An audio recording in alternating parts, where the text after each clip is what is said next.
So you may be wondering, how do I get a good master with the plugins that I have if you don't happen to have these really nice plugins from Universal Audio? Or maybe you don't have really nice plugins from other plugin manufacturers, you just have some stock plugins inside of your DAW. So what I've done is I've gone back into third law of emotion inside of this Ableton session, and I've put together a mastering chain and mastered this song using nothing but Ableton plugins. And I was aiming to get about the same loudness as the other master using the UAD plugins, and also to get a similar sound as close as possible using the Ableton plugins. So now I'll show you what it sounds like to use stock Ableton plugins, and we'll compare the master using the stock Ableton plugins versus the master that I had done with the Universal Audio plugins. So what I have here is I have the glue compressor set with about a 1 millisecond attack on this very first compression plugin. And then I have a ratio of 4:1, and I have an auto release set, and I adjusted the threshold so that I'm getting about 3 decibels of gain reduction, and I'm making that up here by turning it up by 3 decibels. And I'm not turning it on because once I turn this on, it's going to make my voice a lot louder because my voice is coming through this mastering chain as well. So I just have it turned off so my voice doesn't get super loud. But then after this glue compressor, I have a regular EQ, just an EQ8, where I'm boosting a little bit in the low end, just a tiny bit in the high mids here, and then a little bit of the high end. All right. And you don't need more than 1 or 2 decibels in some of these regions, these frequencies, because with mastering, as you get louder, smaller changes will actually sound a lot louder, right? They'll be more noticeable when you make these smaller changes, especially on the master as you start to push up the volume a lot more. So you really don't need a lot of gain. You don't need to be turning it up by like 3, 5, or even 6 decibels. So then after this EQ8, I have another glue compressor just to compress it a little bit more. I took the release time down from auto to a 0.8, 0.8 of a millisecond, I believe. And the same ratio, 4:1, and attack of 1. I should actually probably set the ratio to about 2:1, so it's a little bit more gentle. But I thought it sounded just fine with that. Again, I adjusted the ratio. We're getting about 2 or 3 decibels of gain reduction with this. So I turn this up to add in what I was taking away. And then I have a saturator in here because Ableton doesn't have tape saturation or tape emulation. So I use the saturator with analog setting to try to emulate some analog kind of saturation inside of this chain. And then afterwards, I have an EQ8 using mid-side processing where I cut out some of the low frequencies in the stereo information, but I'm boosting in the low end, again, just to get a little extra bump in that sub bass. Basically just trying to add a little bit more clarity into the track with this mid-side processing. All right, and then I have a limiter at the very end. The last thing you really want in your chain is a limiter just to make sure that it doesn't go above 0. I have it set to minus 0.11 just to make sure that it doesn't actually hit 0. And you can see I turned it up by about 1.8 decibels just to make it a little bit louder to kind of hit that mark of 10. I was aiming for about minus 10 LUFS, somewhere in there. Which is about where third law of emotion was in its loudness. All right, so I'm going to turn that on and I'll play the track for you a little bit. Now remember, we started with a peak mix of about minus 3 maximum level, and we're going to end up with a maximum loudness of about minus 10, between minus 11 and minus 10 LUFS.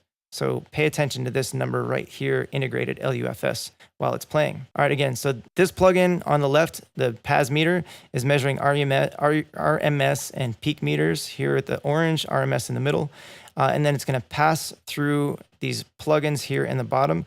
These other plugins are just meter plugins. They're just showing me the frequencies. And this is just showing me stereo width. And this is just a time plugin, just telling me how long I've been working on this. And then here, again, here's the plugin chain: compression, EQ, compression, saturation, mid-side EQ, and a limiter. So now I'll play this with the mastering chain.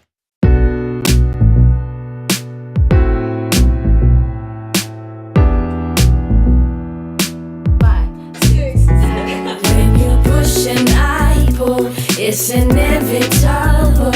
It's the force, the light, the fight, the high, the laws of emotion. Push and I pull. It's inevitable. It's the force, the light, the fight, the high, the laws of emotion. Something's gotta spin it. Something's got. All right, so you can see that when before I started talking on here, that this was about -2 on the levels, and the integrated LUFS got to as high as -10.0. So now I'll go back to the Pro Tools session with the master using the UAD plugins, and I'll play you what that sounds like. So this will be the mastered version with the UAD plugins, and now we want to watch this LUFS again, this integrated LUFS.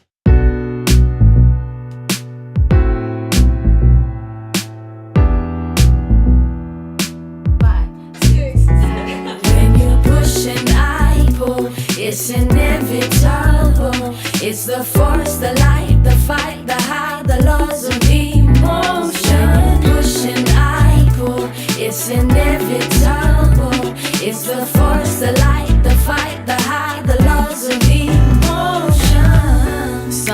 All right, so the loudness is about the same between the two of them, but the sound is very different. All right, this one to me sounds a little bit warmer, a little bit fuller, especially in the low end. So I'll go back again. I'll play you the Ableton version, and then I'll play this one, and you can go back and forth for yourself and listen to the differences. And what's important is just noticing the difference. It's not that you can't get a good master with stock plugins. It's just that a master with stock plugins is going to sound different than a master using some other plugins like Waves or Slate Digital or Universal Audio. It's really just comes down to making use of the plugins that you have available. It's really easy for us to think that we need to buy new plugins in order to get better sounds. However, I've found that you can really get a good sound out of the plugins that you have. But when it comes to other plugins that are out on the market, there are some that do certain jobs better than others. And really, it's more of what kind of sound are you after?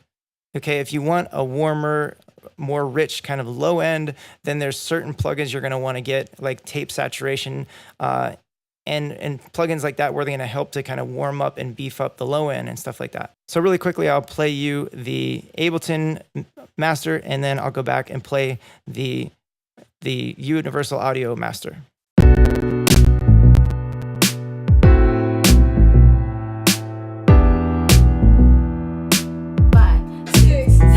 When you push and I pull, it's inevitable.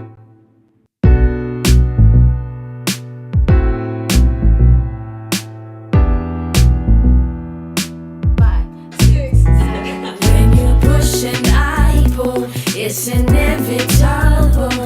All right, so you can hear that they both sound relatively loud. They sound loud next to each other, but there's just some minor differences as far as the tonal characteristics of the sounds, but they both sound pretty good. And honestly, if all I had was my Ableton plugins to use and that was the master I was putting out, I would be happy with that master. Now, to get access to using all of these Universal Audio plugins that you see here in this particular session, you would most likely either have to get sponsored by Universal Audio, be a sales rep for them, or you would have to buy all of these plugins.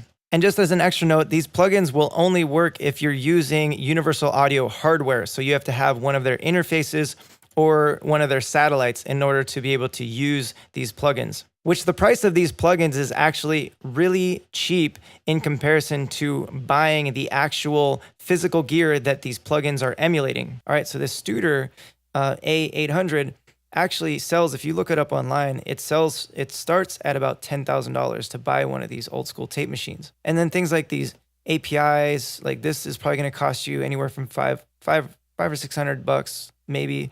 And then something like this Neve, this might cost you a couple $1,000s to just buy this unit.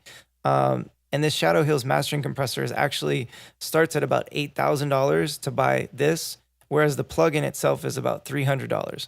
So comparatively, if you were to buy the actual hardware that these things are mimicking, it would cost you a lot more money than this.